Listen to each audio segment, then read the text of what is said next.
comes to food, it's easy to write off our choices as unimportant. But the food we choose to eat is one of the most significant decisions we make. Food is far more important than just fuel. It is information. Food directly communicates with our bodies, our brains, and even our DNA.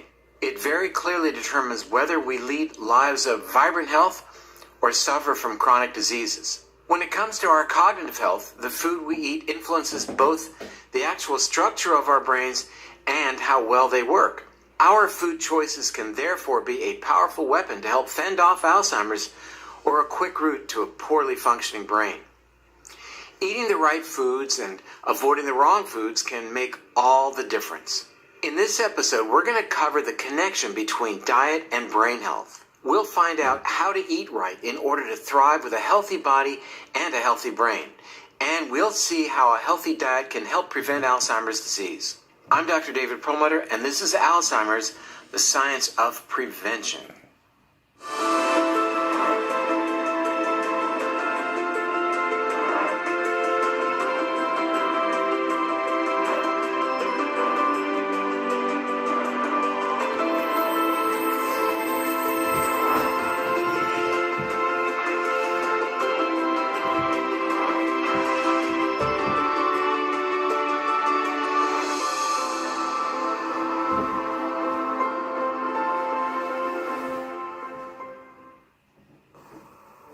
In previous episodes, we've learned that not only is Alzheimer's on the rise, but it is in fact a disease for which there is no meaningful treatment.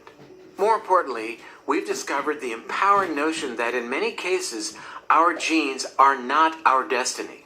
And this important truth absolutely applies when it comes to Alzheimer's disease.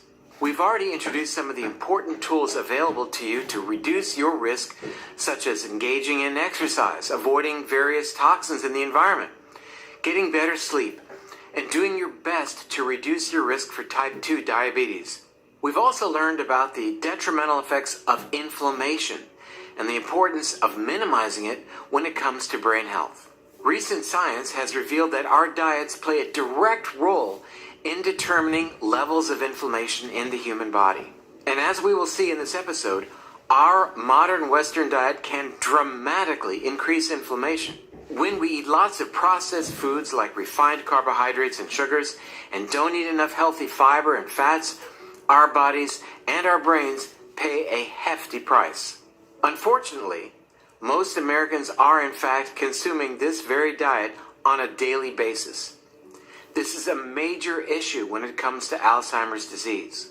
The problem today is that so many people base their diet on industrially prepared foods, which have the worst of almost every imaginable dietary component. When we process carbohydrates, we pull out the starch, which is just sugar in a long chain, or we pull out the sugar itself. We eliminate the fiber. We throw away these precious micronutrients and phytochemicals, and we get the worst of all possibilities. That puts a big stress on our metabolism. Over time, this highly processed diet takes a toll, leads to, over time, rising insulin resistance, chronic inflammation, and then, for too many people, development of type 2 diabetes, which we know about, and type 3 diabetes, which affects the brain and sets the stage for Alzheimer's. We start our mornings with a glass of orange juice and the bowl of oatmeal. We have a granola bar to hold us over between breakfast and lunch because we're starving in between breakfast and lunch because of the high glycemic carbs that we ate just after waking up. And then at lunch, we're eating, either the sandwich or the wrap or the rice bowl. In between then and dinner, we have that late afternoon coffee filled with sugar to, keep our energy levels up. Perhaps some modern cultivated fruit like a super starchy banana, another granola bar, a cookie perhaps. And then for dinner, we go all out on the pasta, maybe another rice bowl, a sandwich, or even foods that don't seem quite as starchy, like barbecue, which is, a high protein food, but we slather it in, sauces today made with high fructose corn syrup. So it's just like we're being inundated at every minute of the day with high glycemic sugars and carbohydrates, and that keeps that ancient hormone insulin chronically elevated throughout the day.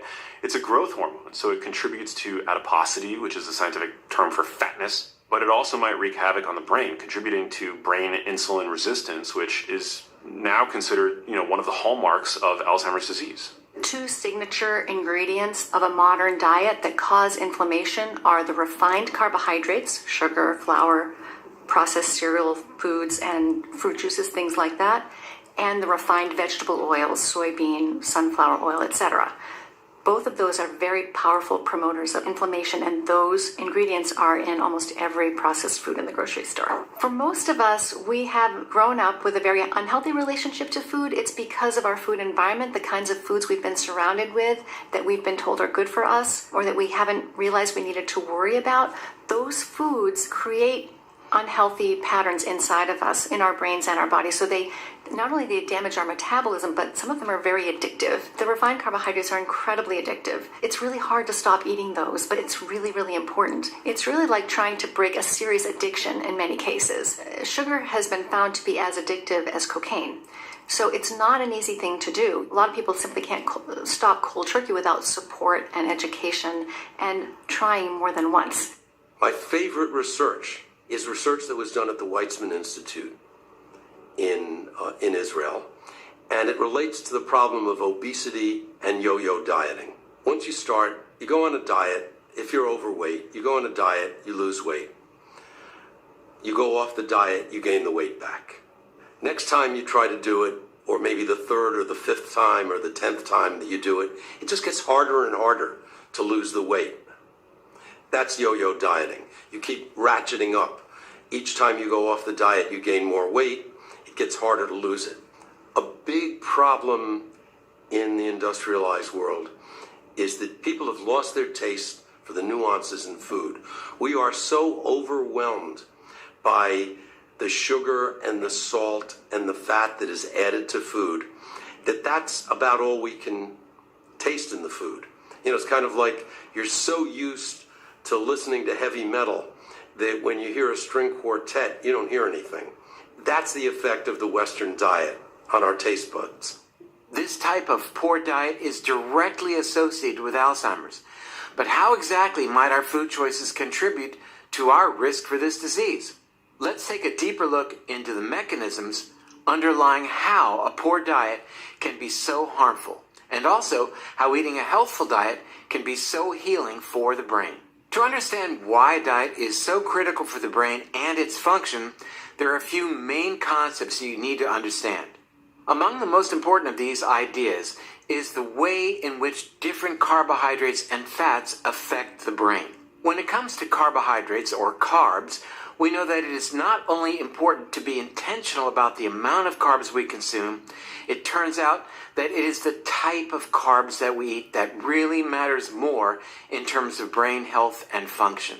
Rapidly digested simple carbs have a profound effect on blood sugar, and nutrition researchers have actually devised a way to measure how rapidly a particular food raises blood sugar.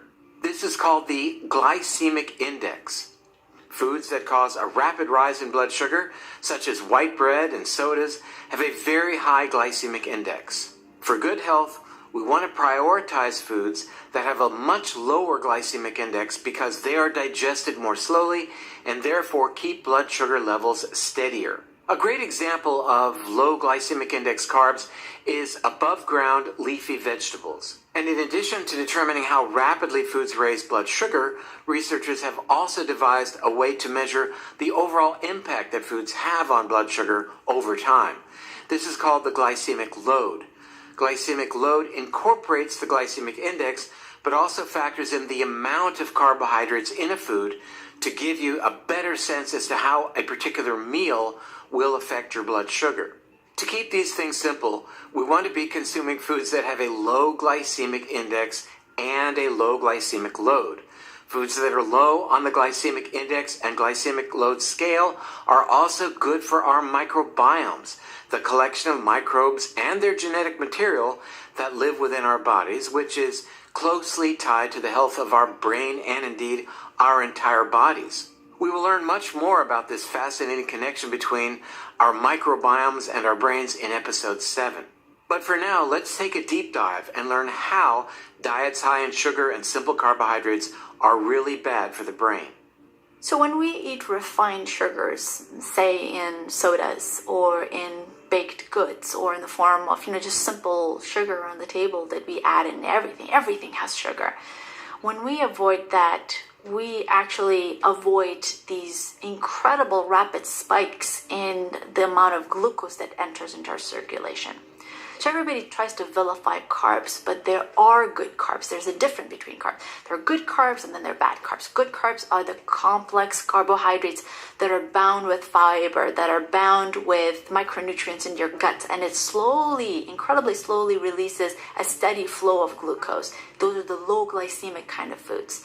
The high glycemic kind of foods are the simple sugars and the processed foods like sodas and donuts that rapidly goes up into your circulation, and the body goes into a frenzy and the brain doesn't know how to use it.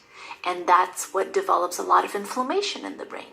It causes the production of a lot of oxidative byproducts. These are like acid and damage the walls of the cells, the walls of the arteries. And so there's a lot of dysfunction in the brain. And what does that represent as? It represents itself as fogginess, not being able to remember things very well, lack of coordination. And over a long period of time, it actually causes damage to the brain cells and to the arteries of the brain cells to the point where people develop vascular dementia. They develop strokes where, half of your body is paralyzed, or you can't see, or you can't speak. It's not magical. It's these incremental amount of simple sugars that continue to cause damage to the arteries in the brain, and it completely disrupts the normal functioning of the brain. A major determinant of chronic disease risk at any body weight is the amount and type of carbohydrates. Not all carbohydrates are bad. Some digest slowly, contain many protective plant substances, including fiber, which will be good for the microbiome of the gut. By far and away, the greatest risk factor for type 2 diabetes is obesity. The most important dietary factors relating to type 2 diabetes risk is the processed carbohydrates in our diet now. Not just added sugar, but white bread, white rice, potato products. And what's the mechanism there? The more processed carbohydrates we eat, the higher the insulin levels in the body go, and insulin itself can cause insulin resistance and metabolic dysfunction. But closely related to that is chronic inflammation.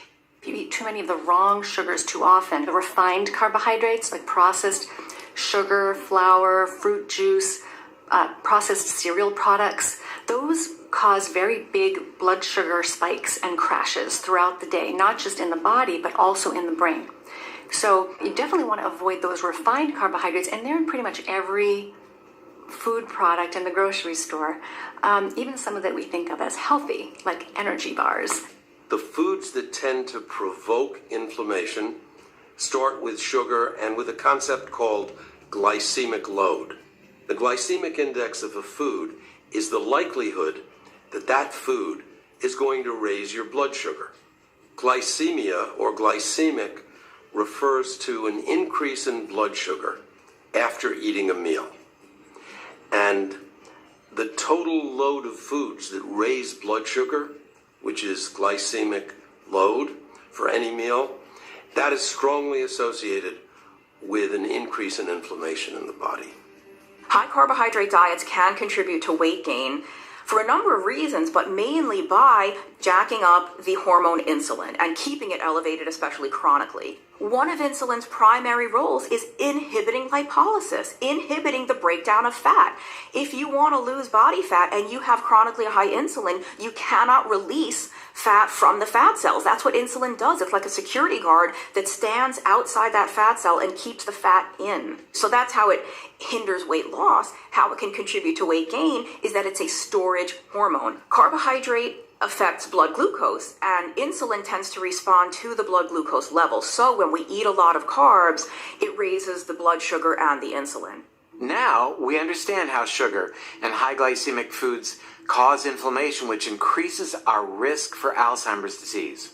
And knowing this, many people instead opt for artificial sweeteners. But these are not the answer, I assure you. And as we will explore in more detail in episode 11, these sweeteners can actually be incredibly damaging to our microbiomes and have been associated not only with weight gain, but with increased risk for type 2 diabetes. As such, I strongly recommend that you do your very best to avoid these artificial sweeteners. we've covered the essential information you need to know about carbohydrates. Now let's turn to fats. Just like when we were discussing carbohydrates, we know that it is not only important to be intentional about the amount of fat that we consume, but perhaps more importantly, the type of fats that we eat, since both of these things are critical. Let's find out why.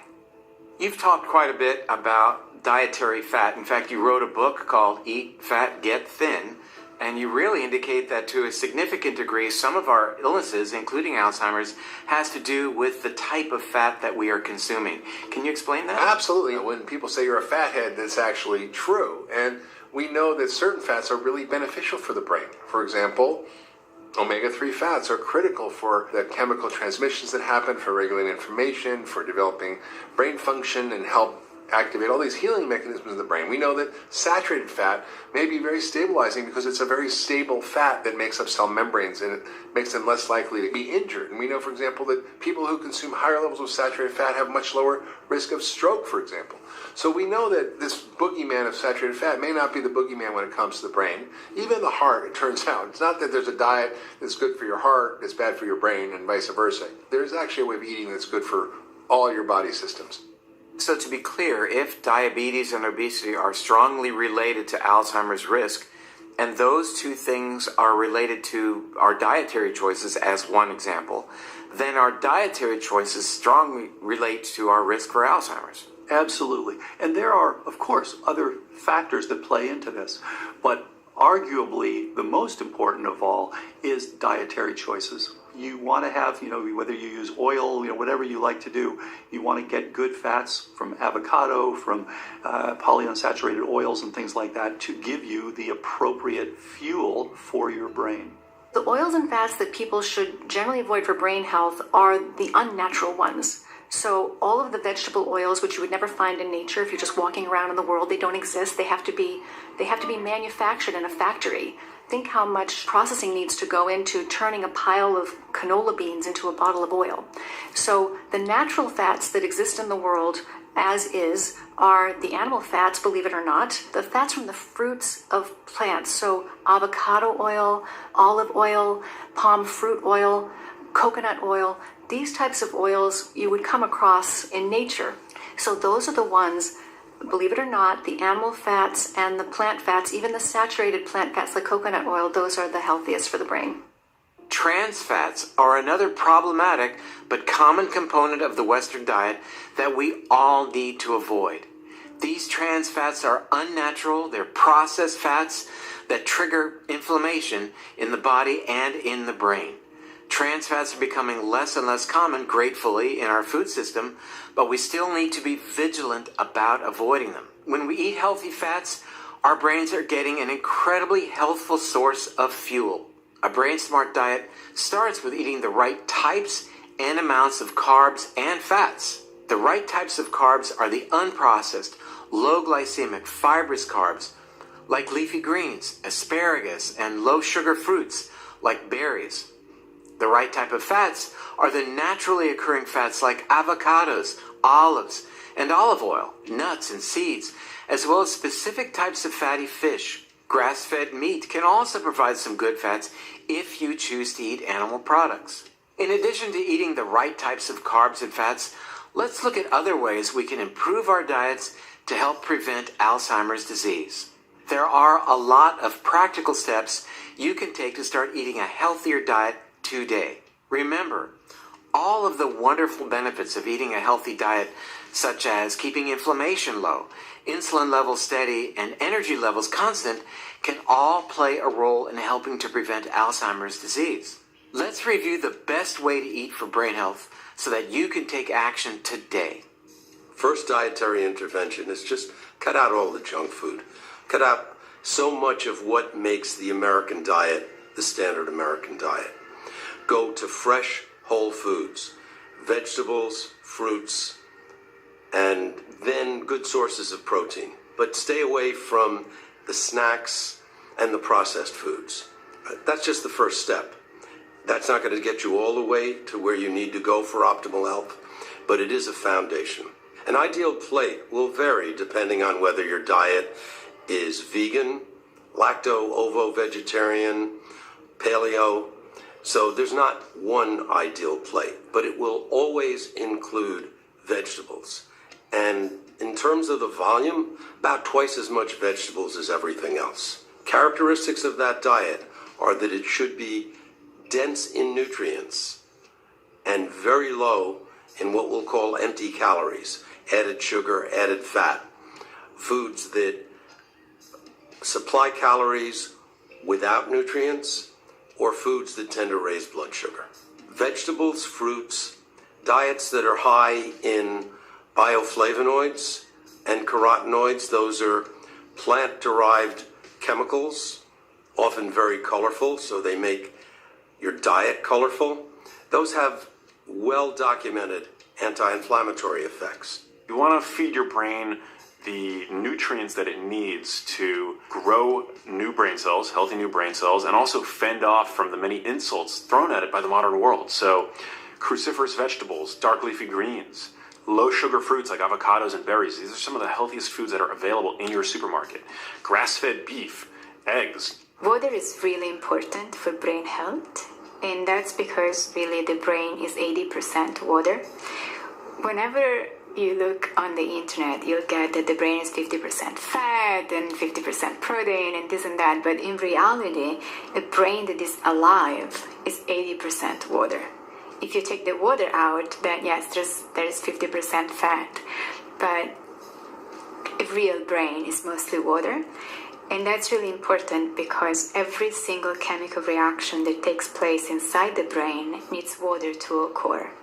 Energy production, synthesis of neurotransmitters, literally anything that takes place inside the brain needs water as a substrate. And that means that the brain is the organ that is most sensitive to dehydration. So even minimal dehydration, like a 2% water loss in the brain, can really trigger neurological symptoms like brain fog, dizziness, confusion, memory slippage. And brain scans show that there's also brain shrinkage associated with dehydration that can be easily reversed by just drinking more water. Usually my number one tip for a healthy brain in terms of foods to eat or avoid is to just avoid processed food. But really, processed foods should not be part of anybody's diet for anybody who's concerned about Alzheimer's prevention. We want to start with diet. And the place to do that is by reducing the processed carbohydrates that flooded our diet during the low-fat years. Sugar, but also the refined starchy foods. Replace those fast-digesting carb calories with nutritious and delicious high-fat foods, such as nuts, nut butters, avocado, olive oil, real dark chocolate. Get an adequate amount of protein, not too much or too little, and this is going to vary based on your individual needs, which can also be from plant sources. And have an abundance of non-starchy vegetables, which you can either cook or dress with some of these high-fat foods, making it a win-win. So highly processed foods have high calorie and they're very low in nutrients that are good for the body. Calorie dense, nutrient sparse. It's easily available everywhere, and it's very important for people to be able to know what they look like and where they are and how to avoid them. When we eat a highly processed food, it's usually very high in simple sugars, in simple carbohydrates, in unhealthy fats, and salt. Those are the things that damage the connections between brain cells. They damage the arteries, which are the highways of how nutrients are carried to the brain. And this inflammation and this oxidation and this dysregulation in glucose and fat metabolism destroy brain cells. On the contrary, when you eat an unprocessed food, when you eat, say, unprocessed plants, they're low in calorie, they're very high in nutrients. And so you get fiber and you get vitamins and you get the great kinds of proteins and the carbohydrates that make those connections between your brain cells, that actually provide the raw material for your brain cells and the arteries to function in a normal way. And one of the easiest things that you can do is to start cutting down on processed foods, because the results are immediate. You get to see a reversal in your insulin resistance, in your cholesterol, and in blood sugar spikes. The optimal diet for brain health really, to some extent, needs to be personalized, but should involve a degree of carbohydrate restriction from the classical standard American diet that optimizes the person's blood glucose and prevents wild fluctuations in blood glucose and blood insulin. Most low-carb diets have little or no risk associated with them. The broad stroke recommendations are decreasing sugar consumption as well as intake of processed foods and refined carbohydrates, and instead choosing healthy carbs and healthy fats. With this said, there are several specific dietary approaches that are great for the brain. One thing that's common to all of these is an emphasis on plants. Vegetables are the cornerstone of a healthy diet. Let's learn about the wonderful brain benefits of a whole food, plant-based approach. When you eat plants, you eat more than 8,000 types of polyphenols. These are the colored compounds that are in plants, whether they're the greens and the berries and the whole grains. And you eat resistant starches, and you eat soluble starches, which keep feeding your good gut bacteria, and they produce the necessary chemicals and the hormones that build your brain. So a whole food plant-based diet is important for so many reasons. For managing the vascular risk factors that cause brain diseases, and also providing the necessary fuel, whether it's minerals, vitamins, the good kind of proteins, the good kind of carbohydrates for the brain to thrive. A whole food plant-based diet, or a diet that is mostly unprocessed plant, is great for the brain. But even in that kind of a diet, there's certain things that stand out as being extremely brain healthy, and these are greens. Greens are one of the healthiest foods on the planet. Why? Because they have the necessary anti-inflammatories and antioxidants that fight against inflammation and oxidation. Then comes berries. Berries again have a lot of polyphenols and nutrients and vitamins that fight against inflammation and oxidation. And beans are the cornerstone of longevity. Another dietary idea that's getting a lot of interest these days is the so-called ketogenic diet. So let's explore where the ketogenic diet fits into all of this discussion. Ketones are byproducts of fat metabolism, but they can be elevated in the body by ketogenic fats. Fats are a critical and key macronutrient for giving our bodies energy. And I would take it one step further and say the body, in particular the heart and skeletal muscle, run most efficiently when using fat as an energy source. So having a robust source of fat in the diet and getting our body fat adapted, which means transitioning our metabolism from a glucose or carbohydrate-based metabolism to being adapted to metabolize and utilize fat more efficiently, can be advantageous for exercise performance and also for our brains. The ketogenic diet is certainly very popular these days. Why is that such a good thing for the brain? Well, the ketogenic diet has been around for a long time. In fact, it's been pioneered in medicine to treat epilepsy when no drugs would work. So if you're having seizures and nothing works, they use a ketogenic diet. We're learning now that it also has beneficial effects on many other brain problems: brain cancer, autism, Parkinson's, and Alzeimer's. So the body has two alternate fuel systems, a backup fuel system. We have sugar we can run on, we can also run on fat. And it turns out that running on fat is much cleaner than running on, for example, it's like coal versus solar energy.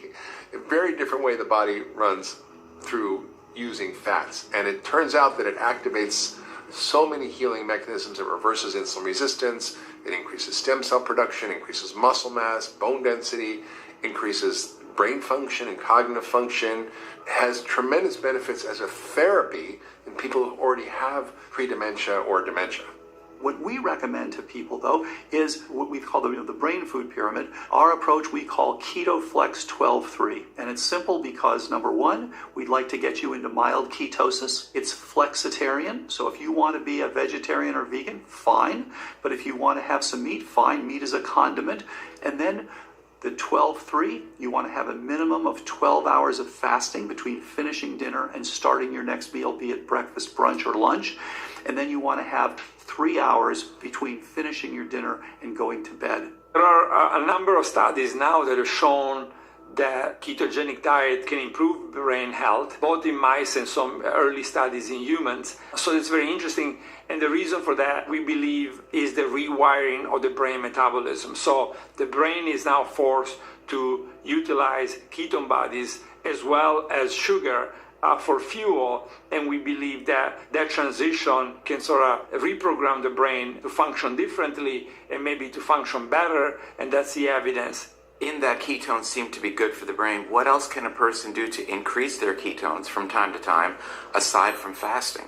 Well, I think the most important thing in inducing mild ketone or ketosis increase is to lower glucose intake in your diet. Well, where does glucose come from? It comes obviously from sugar, but it also comes from time-release sugar, which are carbohydrates. And the more the carbohydrate source has been refined, the more available that glucose is to go in the bloodstream and prevent the buildup then of ketones, because your body will preferentially use glucose before it starts to go into metabolism of fat. So what that would mean is limiting particularly simple carbohydrate and refined carbohydrate intake and minimum amounts of long-chain unrefined carbohydrates so that you are inducing the body to go into fat metabolism.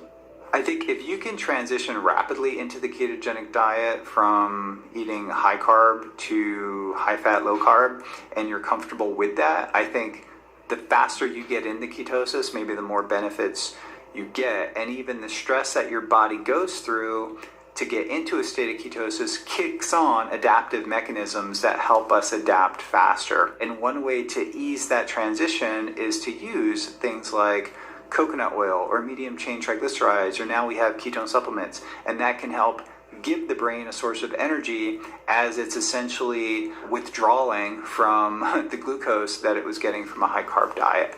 With the approach that I've taken to help empower women hormonally is to really work on those plant-based micronutrients, the low carbohydrate grains, and herbs and spices that can help with digestion and detoxification, to add that into a healthy ketogenic diet, so the healthy fats and the healthy proteins, so that we're getting good amounts of that for hormone balancing. So we need healthy fats for healthy hormones, and that's an important distinction. But also we need those nutrients to balance our hormones. And when we have that combination as women, we do really, really well. We get that clarity and improve cognitive function. You're talking about the ketogenic diet. Some people don't feel well on the ketogenic diet. What are they doing wrong?